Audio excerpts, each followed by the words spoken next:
So this life review was amazing for me. So it's like I describe it more like a well. So it looked like as soon as I put this thing toward my vision, wherever my eyes are, but as soon as it comes towards me, I absorb it and I can see past, I can see present, I can see future, all in all in an instant. I can take it in as a soul being. I can actually absorb everything and everything. It was quite bizarre. I'm here today with Paul Northridge, and he is here to share his near death experience with us. In 1986, he went for an operation and was given a medication that caused a reaction, and in turn, he had a near death experience that changed his life. Paul, thank you so much for joining me today. I'm really excited to hear about your story. Thank you, Tia. Thank you for inviting me. So yes, I had a operation when I was 14 years of age, and I had when I was born, I had spina bifida. So I had many operations up to that very point, and so this operation I was about to have was a leg lengthening operation. So it meant they had to like break my bone in my thigh. So in order to do that, they gave me a muscle relaxant, and so they gave me that first. And as I'm in the theatre, they was about to then give me the anaesthetic, but then something then whooshed over me. I felt very unwell, and my hands were very painful, and so I looked at my hands and they were swollen and they were red. So I shouted out to my surgeon because I knew my surgeon very well by now, and I said, "Mr. Newton, please look at this." And so he turns around and sees me looking obviously red, and yeah, and then next thing I'm out. So I'm seeing black for the first time. My first things I can see is just purely black, and so I can see things. I'm visual of seeing black, and so as I'm seeing black, then I'm coming out of my body, and then I can see myself down below at an angle. It wasn't like a straight look below me; it's more like an angle. And then I could see people panicking around me, trying to get myself. So they're resuscitating me and they're trying to get me back to life again. But I'm very calm. I'm not panicking. I'm not nervous, and I can see that obviously the staff are panicking. But again, yeah, I'm very calm. So as I'm looking on myself, the next thing I'm noticing is that the wall to the I'll say the right hand side and back it started to be like a portal. It looked like a kind of a northern lights kind of colours. It was like a bluey, greeny kind of colours, but very fluid, very like a jelly looking. I couldn't say like a jelly. And so I was looking at that. I could see then figures coming from a distance, but then coming quite close to me through this like portal. And so these three beings were very loving, very as if I knew them, as if my soul knew these three beings. And so I'm looking at these three beings, and we're communicating. Once they got to a certain distance, we started then to communicate. And I'm not using mouth. I don't have a mouth anymore. I don't have ears. I don't have eyes. So I'm just communicating as a soul being. That's what I like I am. So I'm communicating with them, and they're saying to me, "Do you want to come away from here?" So it's like a question to me, and as soon as I acknowledged that and I said yes, I'm happy to go away with you, then whoosh, and then within like moments, I'm in at home. I call it home because that's where I felt from my soul. It felt like a home, and so I felt like I'd been there before, but also a little bit of like unaware of what it was all about. So these beings were telling me about the place again, and tried to remind yourself maybe that's what it felt. So I could see a vast area. It's hard to describe in words, but it was massive, and I could see loads and loads of souls. It was just amazingly busy. It looked like an airport of souls. So it does look like an airport of souls. And so yeah, there was souls in the air because you can fly. You can be on the ground. It's not really ground. You can't touch it. So, but you can have lower area, you can have upper area, and there was souls playing some kind of a game. There was like a chasing after like a ball of light.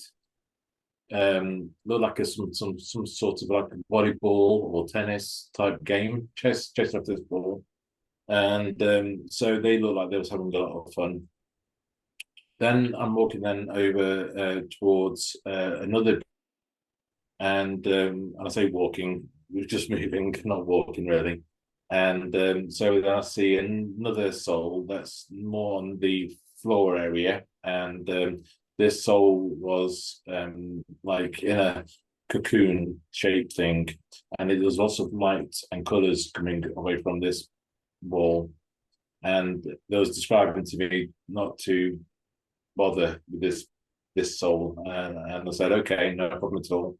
And I think what they're trying to say to me was that he was trying to, or it was trying to, recover from a traumatic experience. So I felt okay, well, I'll definitely leave that soul alone. Then I won't bother. And then the next thing going towards is the a lot of people call it a well, or some people call it like a cinema, or lots of different things. But it's a life review, and that's what I had next. It was a life review. So this life review was amazing for me.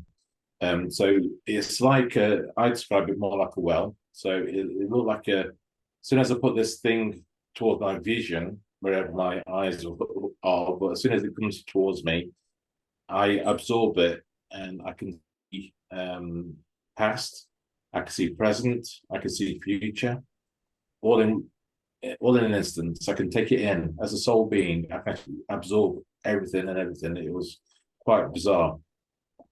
So past wise, I could see like a vision of quite a few deaths, and it wasn't more about lives. I saw more about deaths happening.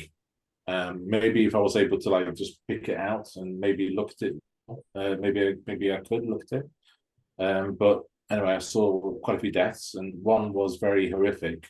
It was I could see I'm looking through this eyes of this person, and I'm looking towards the sky, and I can see then a stick, like a big wooden stick, and I'm gone through this, and my heart's like dying on this wooden stick. It was quite as if I like fell onto a wooden stick or something. So I could see that one, and I saw many. Then I saw more about time. I could see my mum and dad in the kitchen, and people asked me before, why are your parents in the kitchen and not in the hospital? I was 40 at the time, and I was becoming very, very independent as a kid.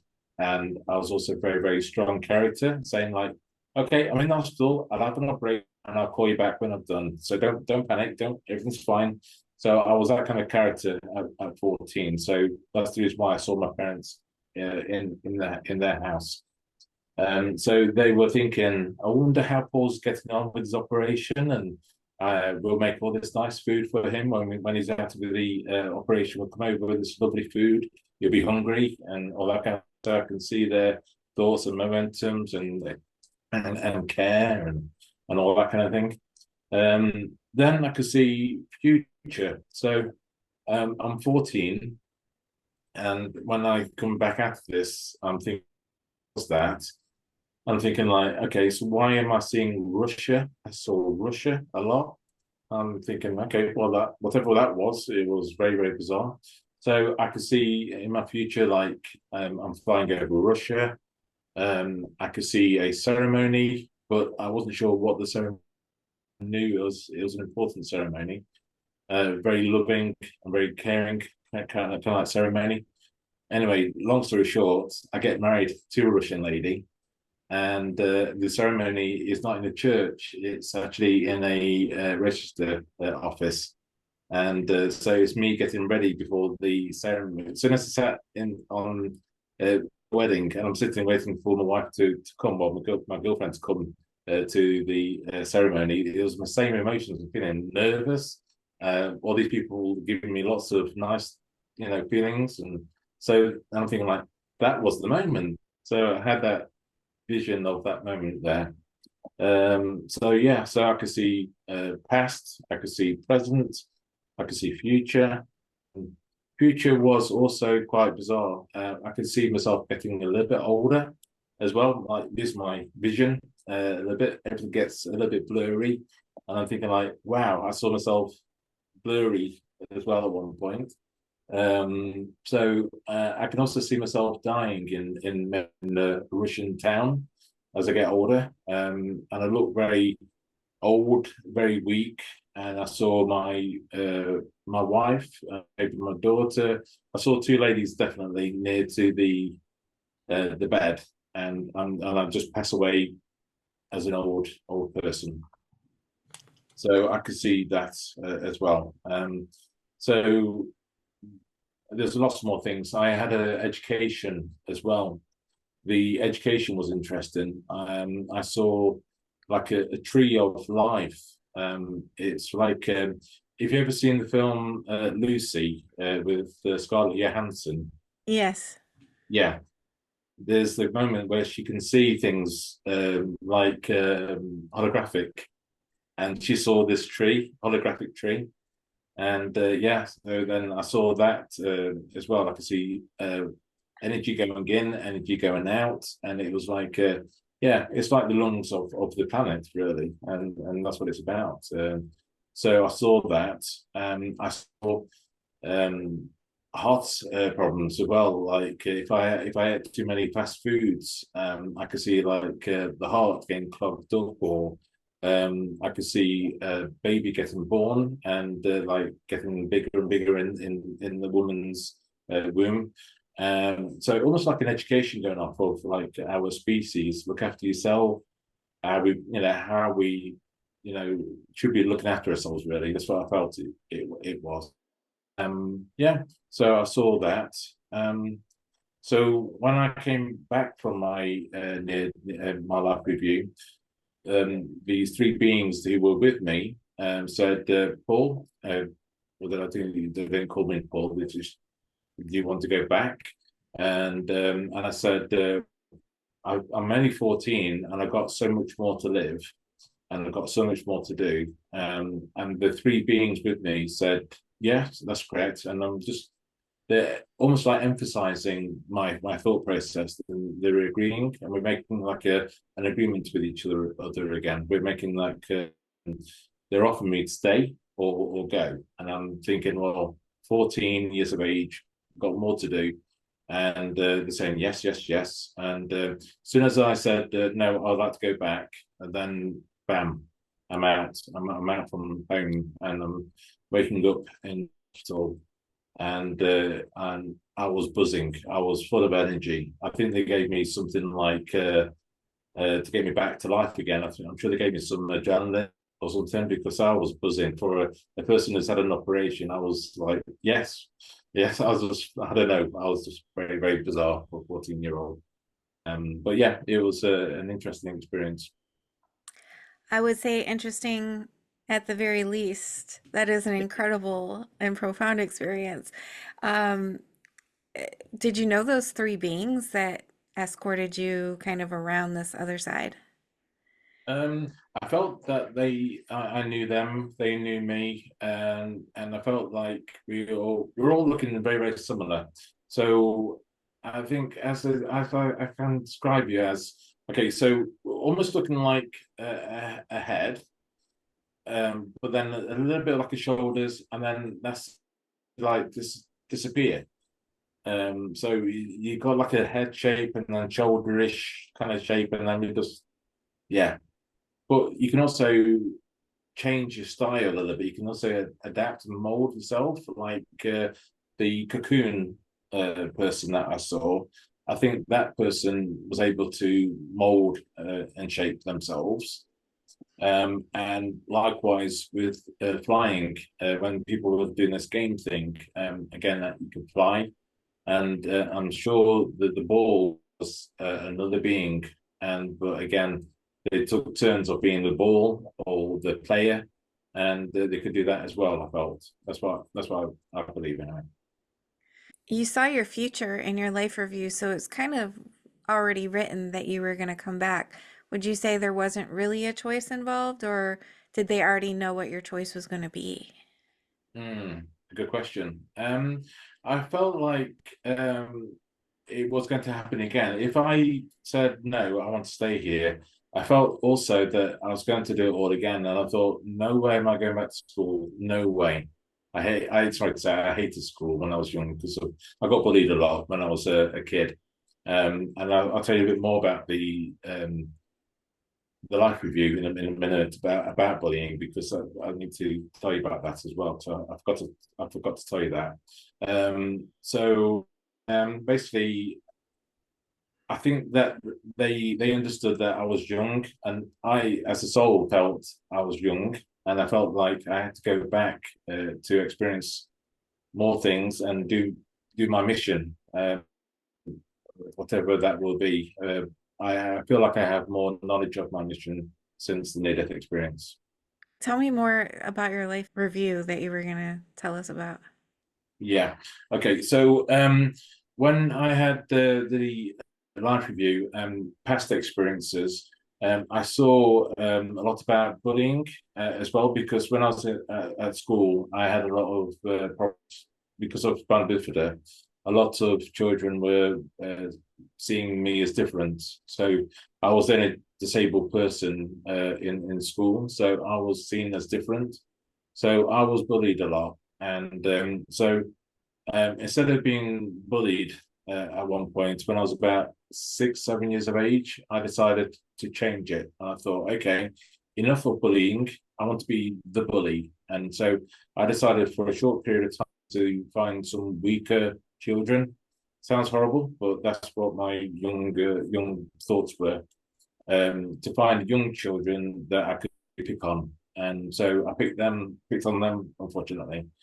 And during this life review, I could actually experience their thoughts. I experienced their feelings, saying like, "Why is he doing that?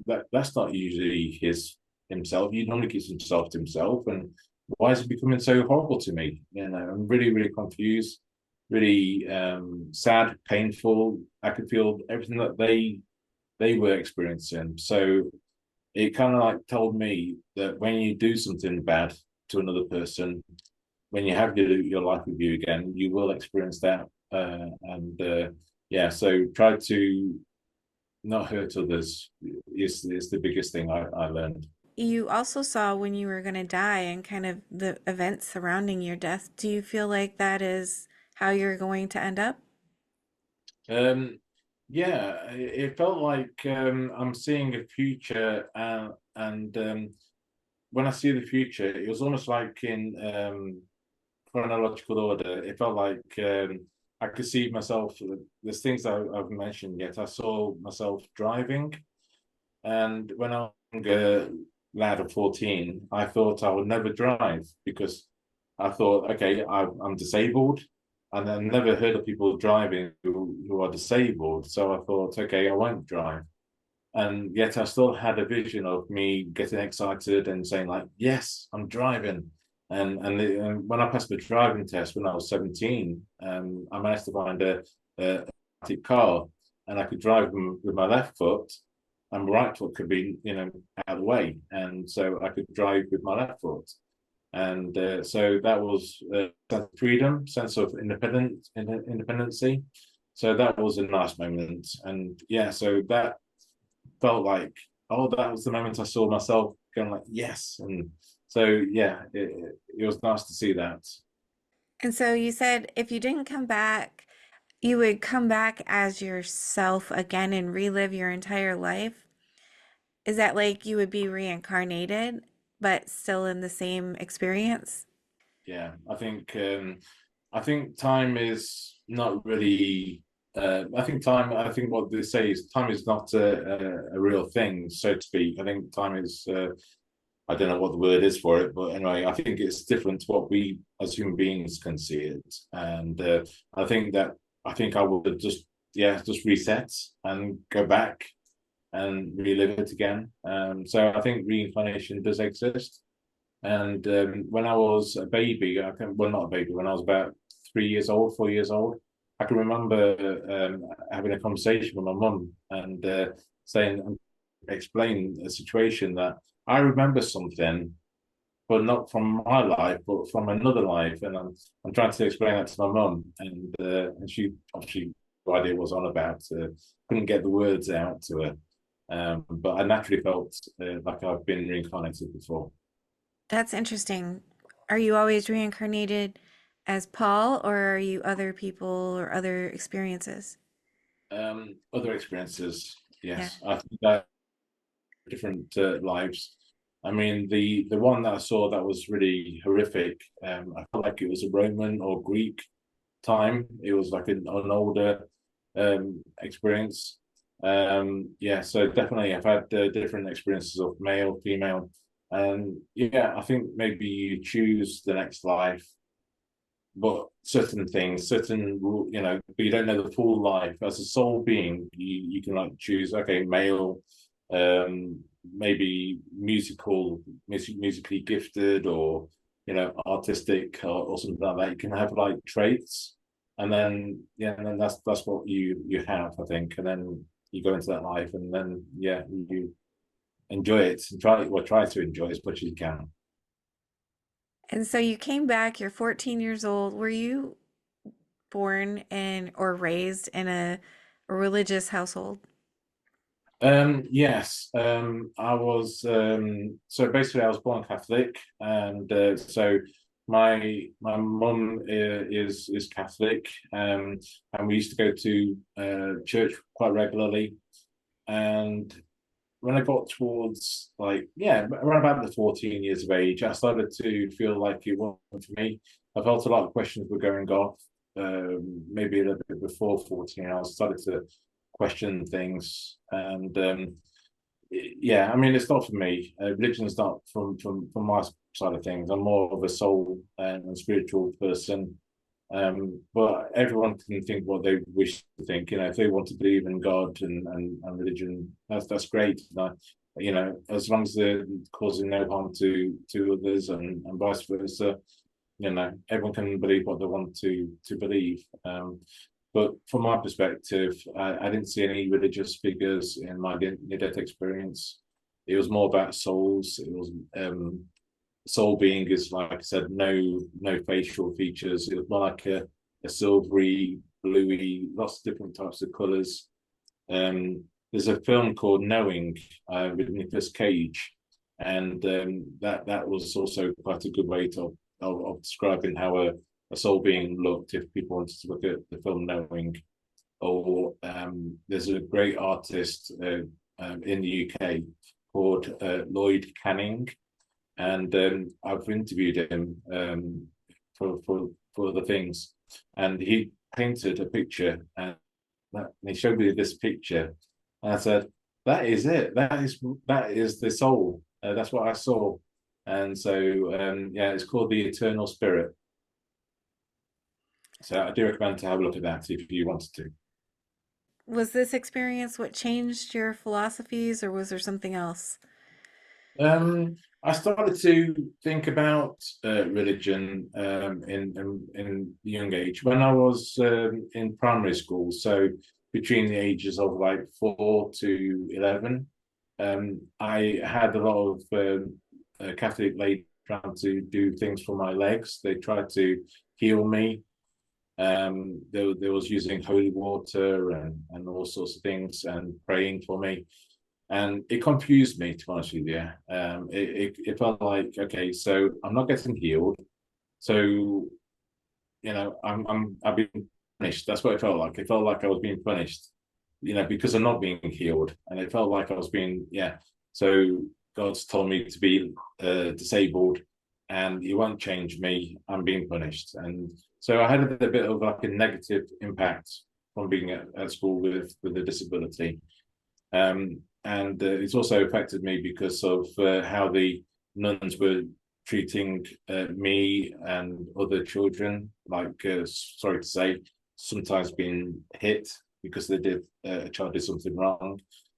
So I thought in the 1970s, 80s, it was quite yeah. They won't do that in these days in schools, but at that time they could, and it gave me different thoughts about yeah, the being of it being a Catholic is yeah, I didn't like it. Yeah, did it change the way you lived as well, since you were able to kind of feel how other people's emotions or how you affected other people by your actions? Did you change the way that you treated people?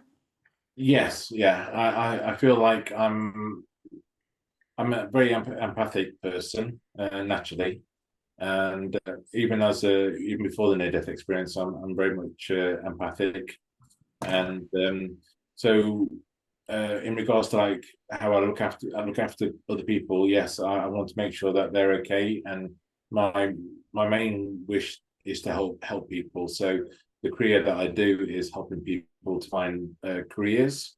So I help people to find jobs in life. So I feel like I'm helping them to change their life a little bit.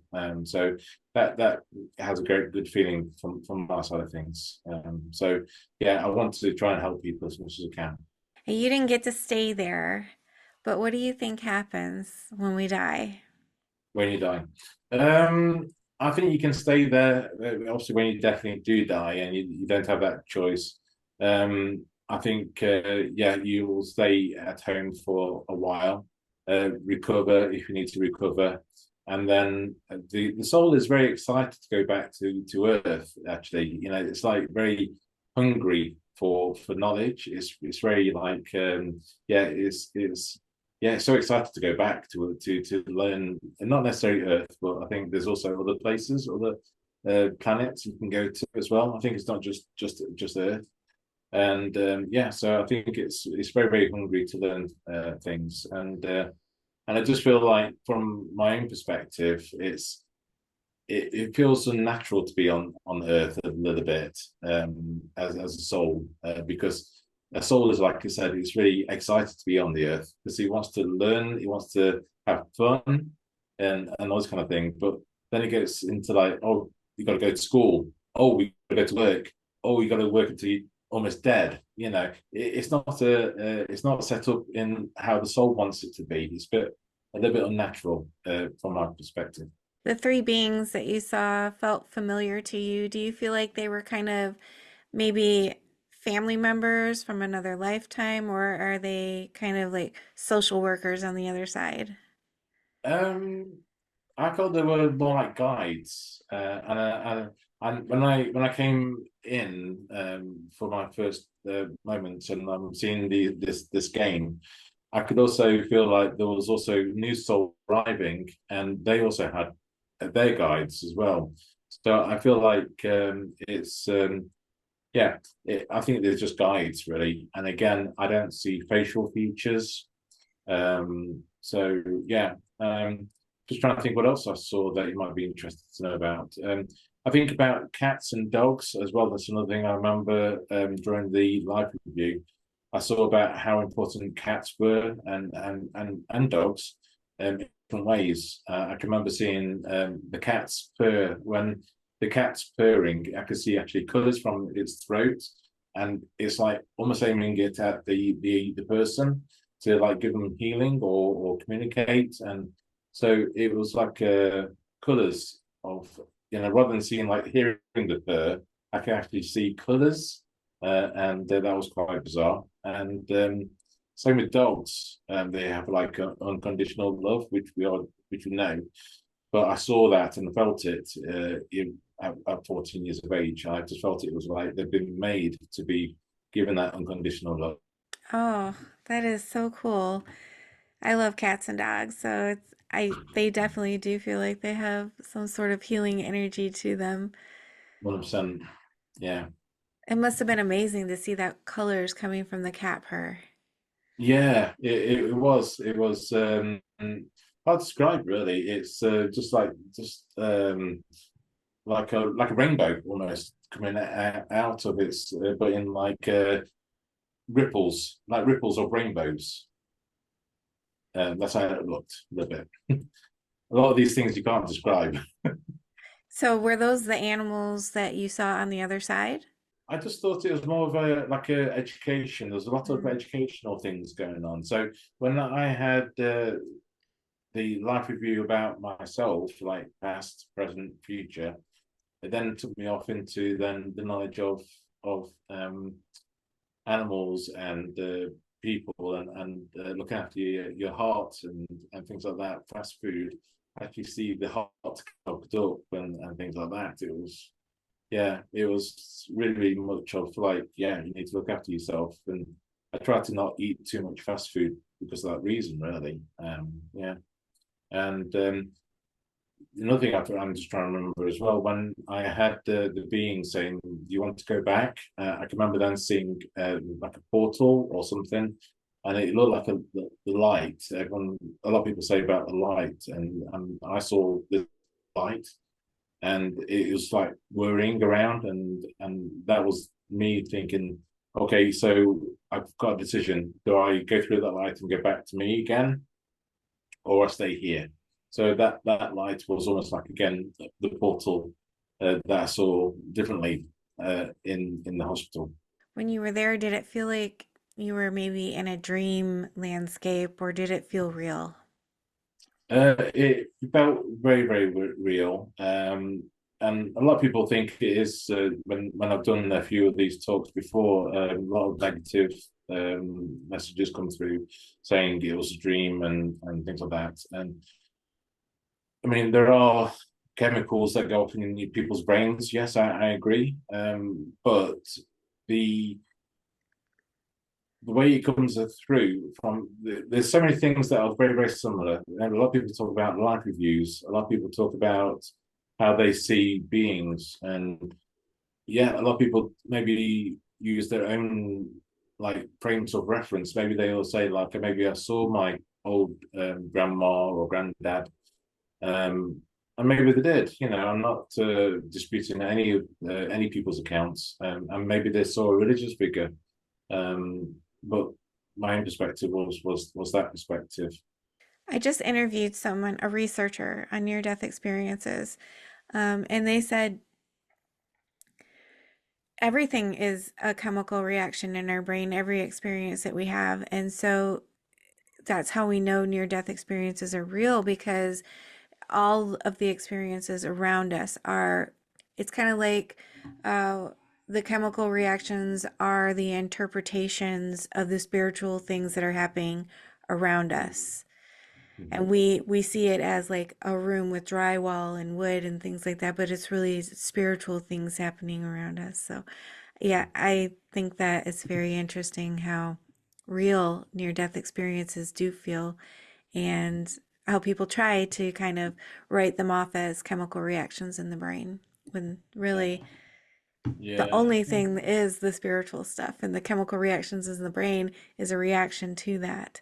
A dream to me dies quite quickly. I wake up in the morning and I can't remember half the things that I probably slept and had dreams about, but I can still visualize things in my head now. If I whilst I'm just talking to you today, I can visualize things that I remember from my near death experience. So I do visualize it still in my head. So there are things that's in there, and there is lots of things that I'm sure that's I can't remember because if I could go back in time and say, Paul, at 14 years of age, write down everything that just happened, and I wish I did because there were so many things that I have forgotten as well. How long did it feel like you were there for? Um, I don't know, but I mean, in regards to like how my surgeon, Mr. Newton, he came when my parents came to visit me after the operation, and Mr. Newton came around and he said to my parents, unfortunately, we did lose Paul at one moment, and so we had to resuscitate him. So I've got no clue because when I when they gave me the obviously the resuscitation, I think they just then kept me under. I'm sure they gave me the anaesthetic and did the operation. So I've got no clue how long I was out for really. But Mr. Newton said, yeah, we had to resuscitate Paul. And then I had a big red sticker on in front of my folder saying, "Do not give this medicine to this patient." And so yeah, and that was a big red flag. Do not give this person any more of that. This medication was a muscle relaxant, and yeah, it definitely stopped my heart, and that's the reason why I saw my hands go red and swollen, and it was quite painful. But I didn't think I was dying. I was thinking I'm not very well, but I didn't think I was going to die at that point. Obviously, I didn't die, but I mean, I didn't feel like I was going to be doing that next stage. When you were there with these three beings and you're having your life review and you're in this school of knowledge, did you know that you had died or that something had happened? Were you still aware of that? um, when I came out of my body, I could see all that's me or my body, but as a soul being, it felt like actually more free. It felt like I was more because when I'm disabled, obviously I am disabled, and it's hard for me to walk. And when I was a kid, it was hard for me to walk, but not. It was better to walk then. I could walk better than I can now. Unfortunately, old age and arthritis and stuff, which is not good. But yeah, I could feel like I was more free when I came out of my soul, out of my body. It felt like a lot more sense of freedom. Like I'm like, oh, that's better. I'm after that, for a sense of time, and so that feeling was nice, and so it felt a bit more lighter than being in a dense body. That's what it felt like. So you didn't really feel like you were thinking about your parents and how they were going to miss you or anything like that, or like, oh, am I dead? Not really, no. I think from yeah, that's a good question because I don't feel like I did feel like I was going to miss my parents. It felt like I naturally felt like I was going to see them again. That's what it felt like. Mm. That we will always bump into each other. Is that kind of like when you're reincarnated, you kind of stay with the same group of souls or people? Yeah, I did. I mean, with my wife, for example, yeah, I felt like it was something that's going to happen in the sense of like I, when I was in my 30s and I was thinking like no way I'm gonna get married. I know it sounds horrible because when I got to my 30s I felt like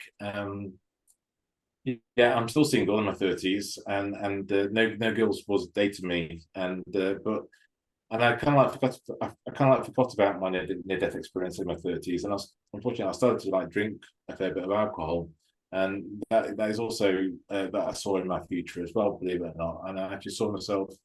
There's so many things like that I can tell you about actually. So when I saw future, I saw myself being in a house, and it became my house in time, and being so depressed that I thought, okay, I'm going to end my life, and unfortunately, I had that feeling in my 30s. I remember actually feeling like I want to end my life, and so in this house I used to live in, it has some stairs, and it's like an open plan living room, so yeah, you can see the stairs, and you can like get, unfortunately, a tie, for example, and unfortunately kill yourself, and so that's what, and then I had like my three beings of soul or something came to me and said, Paul, do you remember that near-death experience? And you said, and you could see yourself like trying to maybe kill yourself. Do you want that to happen? Do you want to start again? I'm like, no, I don't want to start again.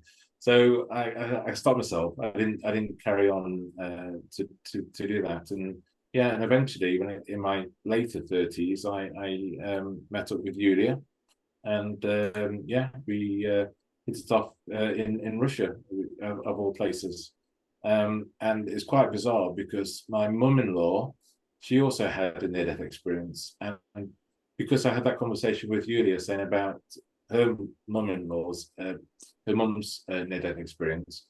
She's like, "Oh my goodness, my mum had exactly the same thing as you, out of body, life review, and all that kind of thing," and that made us then like gel even more together because of that moment.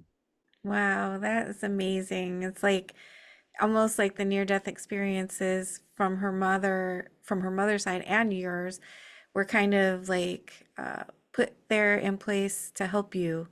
Yeah, and yeah, it's quite bizarre. There were so many factors that made it all happen. Being in a music college, that's a great gentleman called Lee, who eventually married a Russian lady, who then said, "Paul, whilst they was dating each other, please write to Yulia. She wants to learn English." And so we started writing to each other, but not planning anything, not planning at all.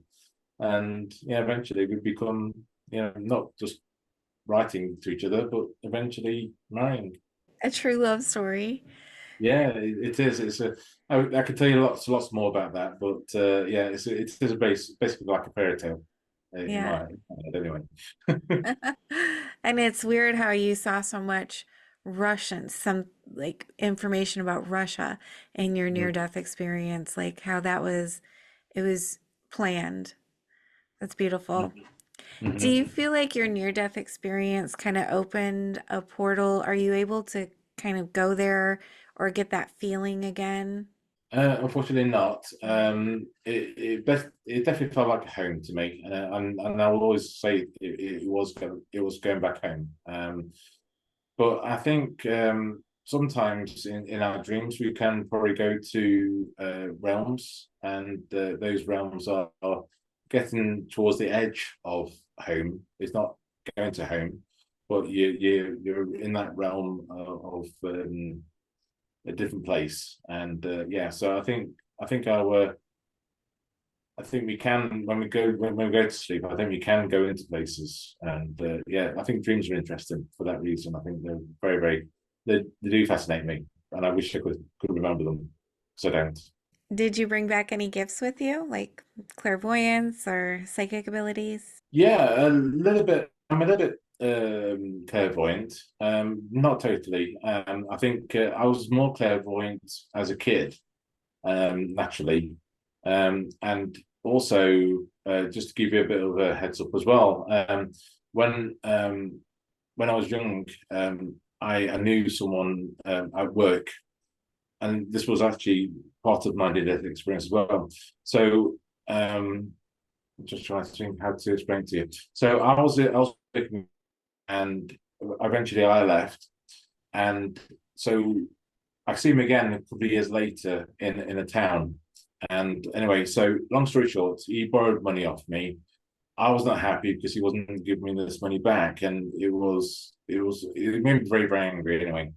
So I followed him to eventually to a space between. It's like a little alleyway between two shops. And anyway, so I'm getting him against the wall because I'm quite a strong bloke. I've got four legs, but my upper body strength is very strong. So I pinned him against the wall, and I said, like, "Where's my money?" kind of thing to this person. And then as I'm doing that, something said to me, "Do you remember the?" Again, all this like talking is going up in my head, and I felt like if I carried on with this moment with this guy, I felt something bad was going to happen. So something immediately said, "Paul, just hands off him and walk away," and that's what I did. Something I felt like I was going to die, or something's going to happen bad in that alleyway. So yeah, and I did see something in my life review again, future wise. I saw something in that alleyway to think, yeah, just do not just walk away, and that's what I did. So it's almost like you can tap back into that life review and pick up on moments maybe that you didn't remember in detail, but that were there.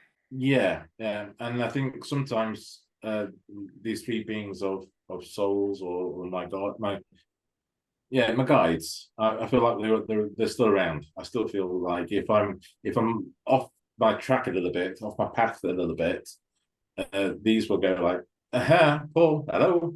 And I can hear this conversation going off sometimes. And yeah, so they're still around.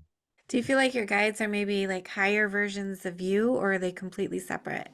Uh, Good question. I go with myself, actually. I'll say myself, higher beings of myself. Yeah.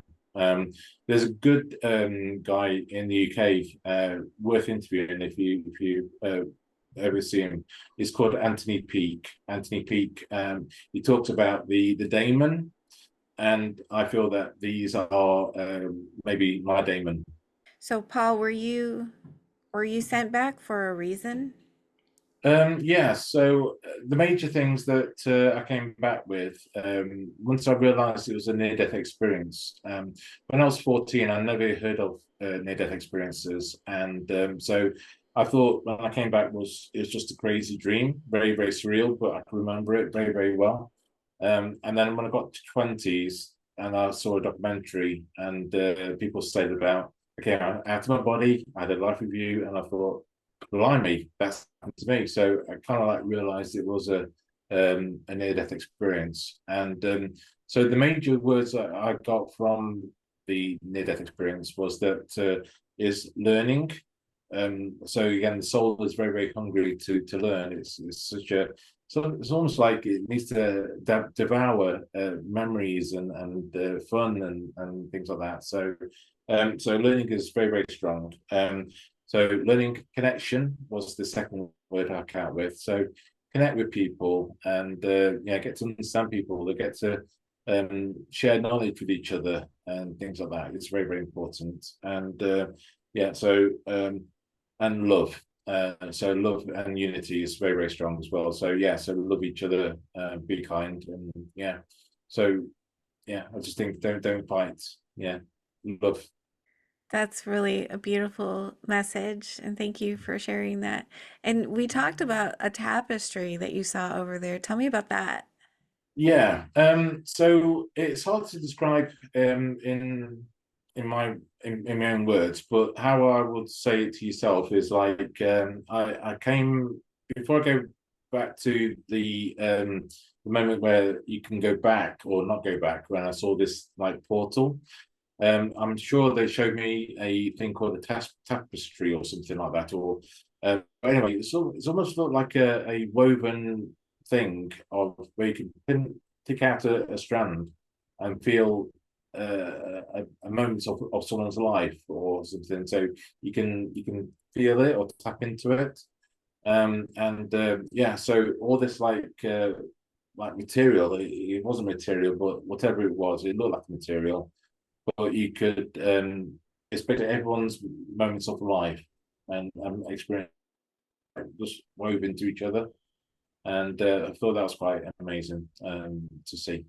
That is amazing. So the entire tapestry was like a picture of their life in one view. Yeah, yeah, kind of. Yeah, it's hard to describe it in words. Honestly, a lot Yeah. of even home, it's almost like how can I describe it to you? I would say the home was almost like dry ice in the way it looked, like misty. It wasn't, again, no land. You can't walk on it, and then it's a whole lot of different colors. It's beautiful. There's no buildings. I didn't see any buildings. I mean, some people say they saw buildings.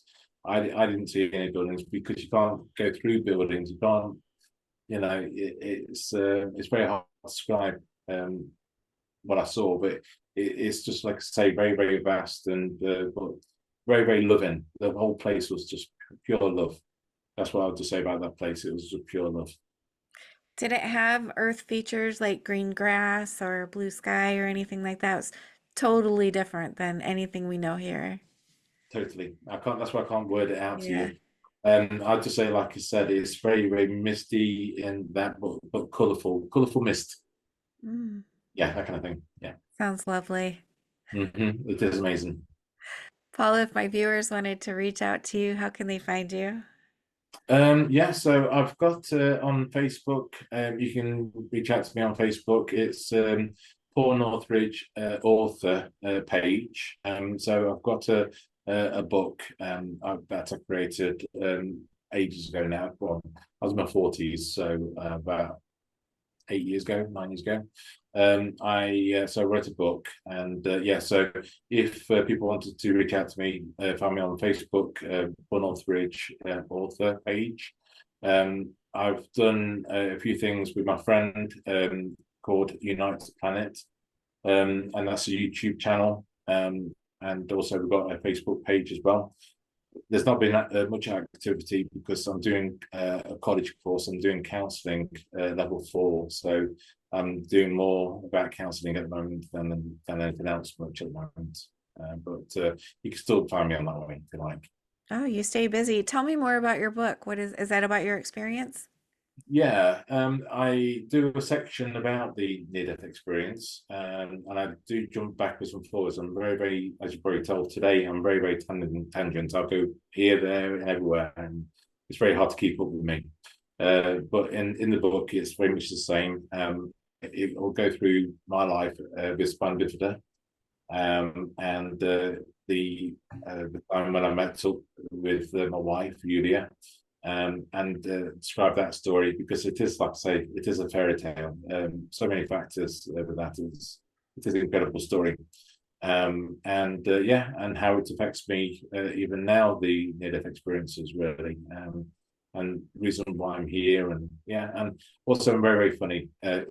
Hopefully people find me funny a little bit, and so my book is full of funny things that's happened to me as well, and yeah, so I try to make light of having a disability as well. And do you have any last words of wisdom to leave with my audience today?